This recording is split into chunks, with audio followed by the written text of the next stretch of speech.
It's good morning, Amelia Mellor. Welcome to Yellow Shelf for the first time. Thank you so much, Joanna.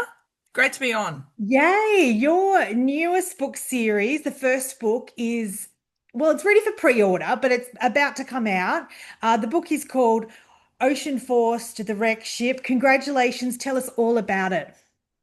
So, the first book in the Oceanforged series is The Wicked Ship, and it's uh, middle grade fantasy, which is a little bit different to the historical fantasy that I've done before. This one's aimed a little bit younger. It's a bit brisker and lighter, and it's got lots of classic fantasy elements, but also with a little bit of my distinctive twist on things. It's a quest story. It's playing with and like interrogating the chosen one trope a little bit. Our hero is perhaps not the most noble or humble or selfless person for the job. Um, and it follows this quest for a set of magical armor belonging to a long lost dynasty of hero monarchs. And it's got all of the things that I love about fantasy: magic, monsters, epic stakes. I'm taking a lot of inspiration for it from nature rather than um, folklore or fairy tales, which is common for fantasy. So, anytime we encounter a new monster, I've based that on something from nature.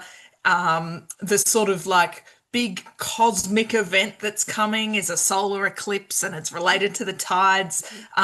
So, Ocean Forged is kind of it's inspired by lots of things, including my own experience, but I can't deny that growing up reading both, epic fantasy quests like Emily Rodda's Yes. books, but also like nature books like Steve Parrish's Birds. I think both of those have had a very strong influence on this series, and in a way on who I am as well. Yeah. Ah, awesome. And look, plenty of action, plenty of adventures and tales, it's fair to say. And definitely target at that, I guess, tween market. Yeah, yeah. So ages 8 plus Okay, is good perfect. for this series. However, I've made a number of considerations for literacy, both in the younger year levels and for students who might be below level in the older grades as well. I've got training as a teacher, and high fantasy is a really great genre for getting kids into reading, Yeah. and keeping them reading because it allows for these epic action sequences and really high stakes and exciting new stuff that they might not be expecting, and it can sort of match the excitement of games and stuff. But high fantasy also comes with these really challenging conventions of language, things like long made up names and words for concepts that the author has invented. These are often based on, Latin, and that can actually make it quite difficult for kids in those lower levels or who struggle with reading or who might not have English as a first language. Yeah. So I've really trimmed down those kinds of conventions. All of the made up, all of the words for made up concepts are either real but obscure words or they're compound words of familiar words. Um, the names are really simple. Yeah. The place names are really simple. Yes. Um, the and they're also words that readers can look up in the Yeah. same way that they can look up the neologisms.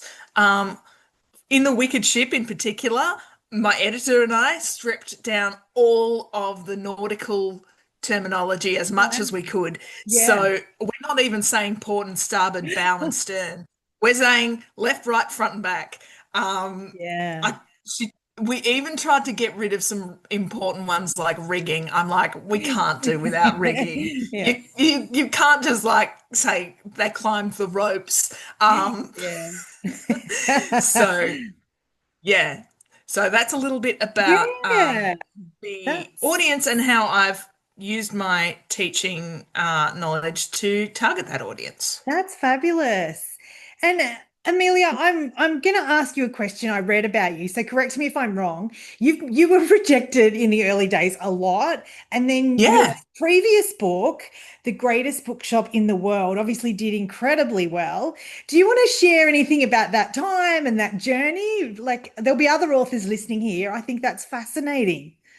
Your Yeah, tenacity, sure. your persistence. So the grandest bookshop in the world was the third attempt in my adult life at writing a novel for kids or teens or tweens. Yeah. So I had a couple of other manuscripts that I gave a really good go. Yeah. One of them was shortlisted for the Ampersand Prize. One of them got an ASA fellowship, and those two got rejected a total of about 45 times. Wow. Even the grandest bookshop in the world got three rejections before it found its home at a firm press. So all of that happened in my 20s. Um, I'm 32 now. Um, but yeah, I spent about after I finished my creative writing degree, I spent about 2 years just writing and trying to get published, and I got a few little successes. I had a Yeah. chance to build up my resume a little bit, but I it it did become clear to me that publishing was incredibly competitive. Yeah. Um, and the difference with the grandest bookshop in the world was that it had a really clear angle. It had a really clear reason why readers might want to pick it up. And I also managed to target not only kids, but parents and grandparents as well, Wow. because the grandest bookshop in the world is based on Cole's Book Arcade, which is a historical bookshop, and lots of of the grandparents of my Yeah. typical reader grew up with reprints of Cole's Funny Picture Book, which Yeah. is, a book of strange, I whimsical remember. Victoriana Yeah. that was originally published in 1879 and then, Yeah. was it continued to be reprinted until, I think about the 1980s. Ladies. So Grandis had that really clear connection, a Yeah. really clear appeal of, um, being an exciting magic adventure for a really obvious age group. Yeah. Um, Whereas my other two manuscripts before that, one of them, the age group was a bit weird and it didn't really have a message. Okay. And the other one was,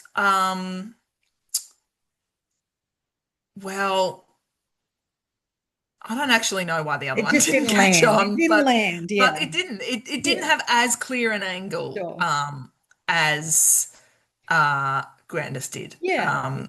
So and look, I would go back to that one actually. There's things Yeah. I'd have a crack at Yeah. again with that one.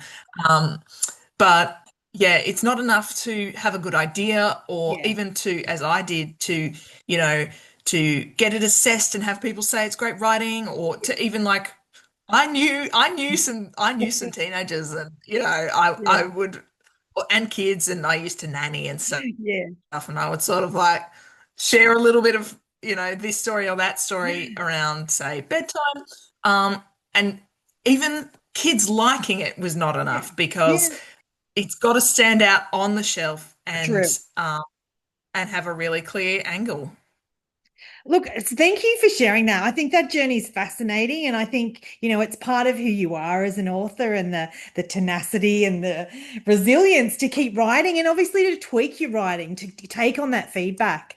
Tell us, Amelia, you have a fabulous website. I want to point listeners into a direction. The book is out for pre-order. Where do they go to if they want to connect with you or they want to find out more? So I am easy to reach on Instagram, at Amelia Mellor with underscores. Or you can pop on my website or through ameliamellor.com. And there's a contact form through there. Awesome. Well, I will put that in the show notes to make it super easy for everyone listening or viewing. Amelia, I'd love to ask you to come back as the series continues to come out. I would love to get you back when the time's right, but please enjoy this newest book of yours. Exciting times. Thank you so much. Oh, and I think it's fair to shout out a call to action. Parents, grandparents, they need to go and buy this book. Would you not say? Yep. Yes, yes. Please buy The Wicked Ship for kids who love action, Yes. adventure, and all that great stuff. Yeah, awesome. No worries, Amelia. Have a wonderful day. Thank you so much. It's Cheers.